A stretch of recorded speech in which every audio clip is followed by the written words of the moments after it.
11 जुलै 2006 संध्याकाळची वेळ। मुंबईची लोकल ट्रेन म्हणजे लाखो लोकांचं रोजचं जीवन।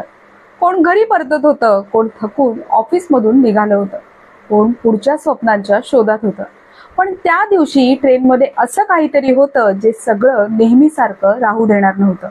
अवघ्या 11 मिनिटात 7 लोकल ट्रेनमध्ये एका मागोमाग एक 7 स्फोट झाले।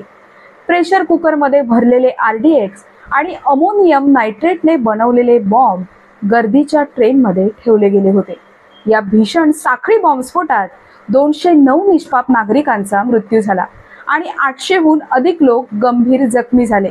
स्टेशनवर रक्त, किंचाळणारे लोक, जळलेल्या वस्त्रांचा वास आणि थरारून गेलेली मुंबई। त्या दिवशी संपूर्ण देश सुन्न झाला होता। तपास यंत्रणा सज्ज झाली। काही दिवसातच आरोपी अटकेत आले। तपासातून स्पष्ट झालं, पाकिस्तानातील बहवलपूरमध्ये या स्फोटाची योजना रचली गेली होती। कट रचणारे, बॉम्ब तयार करणारे, अतिरेकी भारतात घुसवणारे, सगळं साखळीप्रमाणे तपासून बाहेर आलं। 2015 साली विशेष मकोका न्यायालयानं 12 जणांना दोषी ठरवलं। त्यातील 5 जणांना फाशी तर 7 जणांना जन्मठेपेची शिक्षा सुनावण्यात आली। समाजाला वाटलं न्याय झाला। 19 वर्षांनी 21 जुलै 2025 रोजी मुंबई उच्च न्यायालयानं एक धक्कादायक निर्णय दिला।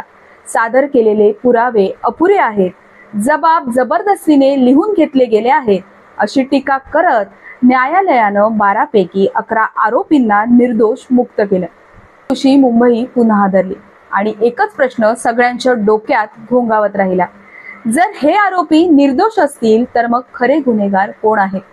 ज्यांनी 209 निष्पाप लोकांचा जीव घेतला ते अजूनही मोकाटच आहेत का? आरोपी तुरुंगातून बाहेर आले। महाराष्ट्र सरकारनं जाहीर केलं की त्यांना सध्या तुरुंगात परत पाठवण्यात येणार नाही, पण सरकारनं उच्च न्यायालयाच्या निर्णयाला सर्वोच्च न्यायालयात आव्हान दिलं आणि आता सर्वोच्च न्यायालयानं त्या निर्णयावर स्थगिती दिली आहे। म्हणजेच भविष्यात सर्वोच्च न्यायालयानं वेगळा आदेश दिल्यास बाहेर आलेल्या 11 आरोपींना पुन्हा तुरुंगात जाऊ लागू शकतं। ते मोकळे असले तरीही त्यांचं भविष्य न्यायालयाच्या निर्णयावर अवलंबून आहे।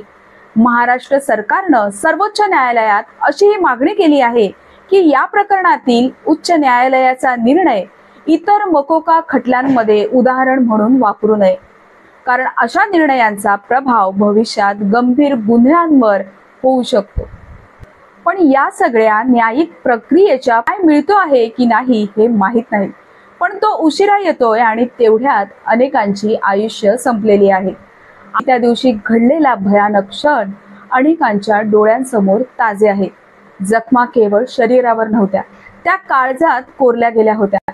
आणि जर खरे गुन्हेगार अजूनही सापडलेले नाहीत तर हा निर्णय न्याय आहे की अन्याय?